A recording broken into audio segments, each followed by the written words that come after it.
Good morning વિદ્યાર્થી મિત્રો, તમારું સ્વાગત છે મહાવીર ક્લાસીસમાં।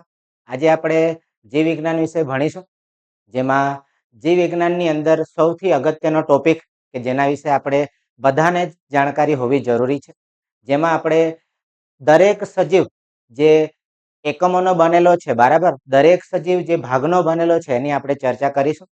અને એ બધું તમે ધોરણ 9, 10 ની અંદર ઓલરેડી ભણી ગયા છો। તેમ છતાં આપણે એના વિશેની વધારે જાણકારી, કેવી રીતની રચના હોય છે દરેક સજીવની, અને દરેક સજીવ કેવી રીતે બંધારણ ધરાવે છે તેની આપણે ચર્ચા કરીશું। તો આજનો ટોપિક રહેશે આપણો જીવ વિજ્ઞાનની અંદર મિત્રો। તો જીવ વિજ્ઞાનની સામાન્ય માહિતી બધા જ વિદ્યાર્થીઓ આપણે જાણીએ છીએ કે દરેક સજીવ કંઈક ને કંઈક ઘટકો ભેગા મળીને બનેલો હોય છે, અને એમાં જ આપણે આજે ચર્ચા કરીશું ખાસ કરીને કોષ વિશે। જે તમે જાણો છો મિત્રો, આપણા શરીરનું બંધારણ હોય કે દરેક સજીવનું બંધારણ હોય, એમાં મુખ્ય ઘટક તરીકે આવેલું હોય છે કોષ। તેની આપણે ચર્ચા કરીશું મિત્રો આજે। તો આપણે બધા જાણીએ છીએ તેમ મિત્રો, બરાબર, કે દરેક સજીવના બંધારણની અંદર મુખ્ય અગત્યનો ઘટક છે કોષ। હવે આપણે એક ઉદાહરણ દ્વારા સમજીએ। દાખલા તરીકે સમજો કે આપણે કોઈ જગ્યાએ આપણે ઘર બનાવવાનું વિચારીએ છીએ, તો એ ઘર બનાવતી વખતે આપણી પાસે ઘણી બધી વસ્તુઓની જરૂરિયાત હશે, જેમાં અલગ અલગ પ્રકારે આપણે અલગ અલગ સાધનોનો ઉપયોગ કરીએ છીએ। તેવી જ રીતે આપણા શરીરના બંધારણમાં પણ કોષો જે છે અલગ અલગ રચનાઓ દ્વારા આવેલા હોય છે। જેવી રીતે આપણે ઘર બનાવીએ છીએ, ત્યાં ઘરના બંધારણની અંદર એક ઈંટ બીજા ઈંટ પર મુકાયેલી હોય છે, એવી રીતે એક પછી એક સ્તરમાં આપણા શરીરમાં પણ કોષોની ગોઠવણી જોવા મળે છે।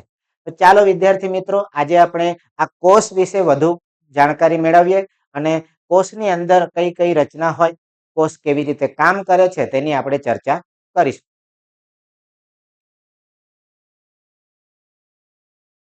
હવે આપણે જાણીએ છીએ તેમ મિત્રો, બરાબર, કે આ જે કોષ છે, બરાબર, કોષ શબ્દ તમે ધોરણ 9 ની અંદર ભણી ગયા છો, બરાબર, અને કોષની શોધ કેવી રીતે થાય, કોષ એટલે શું, બરાબર, અને તે કેવી રીતે કામ કરે છે એના વિશેની માહિતી તમે બધા જાણો છો। તેમ છતાં આપણે ભણીએ તો આજનો ટોપિક છે આપણો મિત્રો, બરાબર, કોષ જે છે કોષનો પરિચય અને તેની શોધ। આજે આપણે ભણીશું શું? કોષનો પરિચય અને તેની શોધ કેવી રીતે થાય તે। તો વાલા મિત્રો, આજે આપણે કોષની વ્યાખ્યા, જે તમે ધોરણ 9 માં ભણ્યા છો, ત્યાં આપણે એવું કહીએ છીએ, બરાબર, કે કોષ એટલે સજીવોનો રચનાત્મક અને ક્રિયાત્મક એકમ। એનો મતલબ એ થાય મિત્રો કે સજીવના શરીરની રચના પણ કરે છે અને સજીવના શરીરની અંદર કાર્ય પણ કરે છે।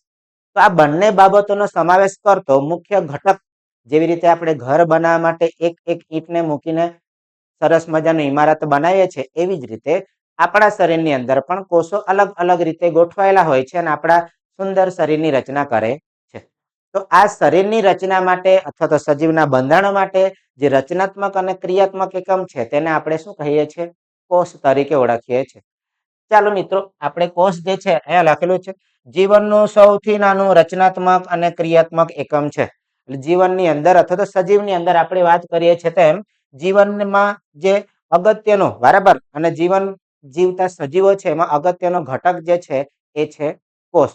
પણ કઈ રીતે આવેલો છે? એ આપણા શરીરની રચના પણ કરે છે અને સાથે સાથે કાર્ય પણ કરે છે। એટલા માટે તેને આપણે કહીએ છીએ રચનાત્મક અને ક્રિયાત્મક એકમ। હવે મિત્રો આપણે જોઈએ કે સજીવો, આપણે જાણીએ છીએ તેમ સજીવો અલગ અલગ સ્વરૂપે આવેલા હોય છે। કેટલાક સજીવો એક જ કોષના બનેલા હોય અને કેટલાક સજીવો ઘણા બધા કોષોના બનેલા હોય। આ કોષોની સંખ્યાના આધારે અથવા તો કોષોની સંખ્યાના આધારે સજીવનું બંધારણ કેવું છે એના આધારે મિત્રો સજીવોના બે પ્રકાર પડે છે। હવે આ બે પ્રકારની અંદર આપણે વાત કરીશું। તો પહેલા, કેટલાક સજીવો એક કોષી હોય છે, કેટલાક સજીવો બહુકોષી હોય છે।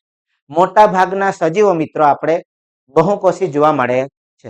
હવે એક કોષી સજીવની વાત કરીએ તો એક કોષી સજીવની અંદર મિત્રો દરેક કાર્ય, કોઈ પણ કાર્ય કરવાનું હોય તો એ માત્ર એક જ કોષ દ્વારા થતું હોય છે, કારણ કે સજીવો માત્ર શેના બનેલા છે? એક જ કોષના બનેલા છે। હવે આ એક કોષનું બનેલું હોવાથી તેમાં દરેક પ્રકારના કાર્યો, જેમ કે શ્વસન છે, પાચન છે, ઉત્સર્જન છે, આ બધા કાર્યો કોને કરવા પડે છે? માત્ર એક જ કોષ દ્વારા થાય છે। હવે આપણે વાત કરીશું મિત્રો એક કોષી સજીવના ઉદાહરણની વાત કરીએ તો મોટા ભાગના બેક્ટેરિયા, પેરામિશિયમ, યુગ્લિના, અમીબા બધા તમે પાછલા ધોરણની અંદર તમે ઓલરેડી ભણી ગયા છો. હવે આ જે છે એક કોષી સજીવોની વાત કરી, હવે આપણે વાત કરીશું બહુકોષી સજીવની. એક કરતા વધારે અથવા તો અબજો કોષોની બનેલી રચના જે છે એવું બંધારણ ધરાવતા સજીવોને આપણે શું કહીશું? બહુકોષી સજીવ તરીકે ઓળખીએ છીએ. અને આ બહુકોષી સજીવની અંદર એક અગત્યની બાબત એ છે મિત્રો કે દરેક બહુકોષી સજીવની અંદર અલગ અલગ સ્તરમાં આખા શરીરની રચના થાય છે. જેમ કે આપણે ઉદાહરણ તરીકે સમજીએ, દાખલા તરીકે સૌ પ્રથમ આપણે કોષ આવેલો હોય તો એ કોષો ભેગા મળીને મિત્રો, બરાબર, કોષ આવેલો હોય છે એ કોષો ભેગા મળીને મિત્રો શેની રચના કરશે? પેશીની રચના કરે છે. એટલે કે કોષો ઘણા બધા ભેગા થાય અને ચોક્કસ કાર્ય કરતા કોષોના સમૂહને આપણે શું કહીએ છીએ? પેશી તરીકે ઓળખીએ છીએ. આ પેશીઓ જે છે એ ભેગી થશે, બરાબર, તો પેશી ભેગી થઈને પછી આપણે ચોક્કસ પ્રકારના અંગનું નિર્માણ કરે છે. કોનું નિર્માણ કરશે? અંગનું નિર્માણ કરે છે. હવે અંગની અંદર ફેફસા છે, હૃદય છે, નાનું આંતરડું, મોટું આંતરડું, બરાબર, બધા મૂત્રપિંડ ને બધા જે છે અંગો છે. અંગો ભેગા મળીને આપણા શરીરમાં આવેલા અંગ તંત્રોની રચના કરે છે. કોની રચના કરે છે? અંગ તંત્રની રચના કરે છે. અને આ અંગ તંત્ર જે છે એ આપણા શરીરની અંદર અલગ અલગ કાર્યો કરવા માટે આવેલું હોય છે. તો અંગ તંત્રની અંદર આપણે જાણીએ છીએ તેમ પાચન તંત્ર, શ્વસન તંત્ર, પરિવહન તંત્ર, ઉત્સર્જન તંત્ર, ચેતાતંત્ર, આ બધા તંત્રો આપણા શરીરમાં અલગ અલગ કાર્ય કરે છે. એટલા માટે બહુકોષી સજીવની અંદર મિત્રો ખાસ યાદ રાખવાનું છે કે બહુકોષી સજીવની અંદર શ્રમ વિભાજન જોવા મળે છે. શું જોવા મળે છે મિત્રો? શ્રમ વિભાજન જોવા મળે છે. શ્રમ વિભાજન એટલે કાર્યની વહેંચણી. આપણા શરીરમાં દરેક અંગ તંત્રો જે છે એ અલગ અલગ કાર્ય કરે છે. જેમ કે આપણે વાત કરીએ, શ્વસન તંત્ર જે છે એ શ્વાસની ક્રિયા કરશે, વાયુ લેશે અને વાયુને બહાર કાઢવાનું કામ કરે છે. પછી ઉત્સર્જન તંત્રની વાત કરીએ તો ઉત્સર્જન તંત્ર જે છે આપણા શરીરમાં, તો સજીવના શરીરમાં બનતા નકામા કચરાને અથવા તો હાનિકારક કચરાને બહાર કાઢવાનું કાર્ય કરે છે. તેવી જ રીતે પરિવહન તંત્રની વાત કરીએ તો પરિવહન તંત્ર જે છે એ આપણા શરીરમાં રુધિરનું પરિભ્રમણ કરવાનું કાર્ય કરે છે. આવી રીતે દરેક તંત્રો જે છે એ કાર્યની વહેંચણી દ્વારા આપણા શરીરની અંદર એક સામૂહિક ક્રિયા કરે છે. અને આ સામૂહિક જે ક્રિયા છે જેને આપણે ધોરણ 10માં તમે ભણીને આવ્યા, બરાબર, એને આપણે કહીએ છીએ જૈવિક ક્રિયા. એને આપણે શું કહીએ છીએ? જૈવિક ક્રિયા. કે સજીવોમાં આ બધા તંત્રો દ્વારા, અંગ તંત્રો દ્વારા સામૂહિક રીતે સજીવના શરીરને સાચવવા માટે, રક્ષણ માટે અથવા તો જાળવણી માટે જે ક્રિયાઓ થાય છે એને આપણે કહીએ છીએ જૈવિક ક્રિયાઓ. હવે જૈવિક ક્રિયામાં બધી જ ક્રિયાઓનો સમાવેશ થાય કે જેના દ્વારા સજીવનું વૃદ્ધિ થાય, સજીવની જાળવણી થાય અને સજીવ પોતાના શરીરની અંદર સારામાં સારા કાર્યો કરી શકે. હવે આપણે વાત કરીએ લખેલું તેમ દરેક સજીવના બંધારણનો, બરાબર, દરેક સજીવની અંદર મુખ્ય બંધારણનો જે ઘટક છે, બરાબર, અથવા તો એકમ છે ને આપણે શું કહીએ છીએ? કોષ તરીકે ઓળખીએ છીએ. એટલે કે સજીવ હોય તો દરેક સજીવની અંદર મુખ્ય બંધારણીય ઘટક તરીકે સામાન્ય એકમ તરીકે આવેલું હોય છે કોષ. હવે આપણે વાત કરીએ મિત્રો તો કોષની શોધ. અગત્યની બાબત છે મિત્રો કોષની શોધ. કે શરૂઆતની અંદર કોષ વિશે જાણકારી આપનાર કોણ? કેવી રીતે સંશોધન કર્યું? એની માહિતી લઈએ, બરાબર. તો સૌ પ્રથમ આપણે જાણીએ છીએ તેમ શરૂઆતમાં કોષ વિશેની માહિતી મેળવવી ખૂબ જ મુશ્કેલી ભર્યું કામ હતું. તેમ છતાં કેટલાક વૈજ્ઞાનિકોએ પોતાના, બરાબર, અવલોકનો અનુસાર, પોતાના સંશોધન અનુસાર અલગ અલગ રીતે કોષોની માહિતી આપી. એમાં સૌ પ્રથમ આપણે જાણીએ છીએ, બરાબર, 1665 ની અંદર વૈજ્ઞાનિક છે રોબર્ટ હુક. વૈજ્ઞાનિકનું નામ છે રોબર્ટ હુક. અને એ રોબર્ટ હુક જે છે એ મિત્રો એક વનસ્પતિ આવે છે, બરાબર, અને આ વનસ્પતિ કોર્ક નામની વનસ્પતિ હોય અને એ કોર્કની અંદરથી બૂચ બનાવવામાં આવે છે. તો એ બૂચનો આડો છેદ લે છે અને આડો છેદ લઈને પોતાએ બનાવેલ માઇક્રોસ્કોપની અંદર એ અવલોકન કરે છે.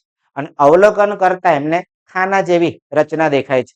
અને આ ખાના જેવી રચનાને રોબર્ટ હુક જે છે એ નાના ઓરડા તરીકે ગણે છે. અને આવી રીતે એમણે પછી સૌ પ્રથમ આ નાના ઓરડાને નામ આપ્યું હતું કોષ.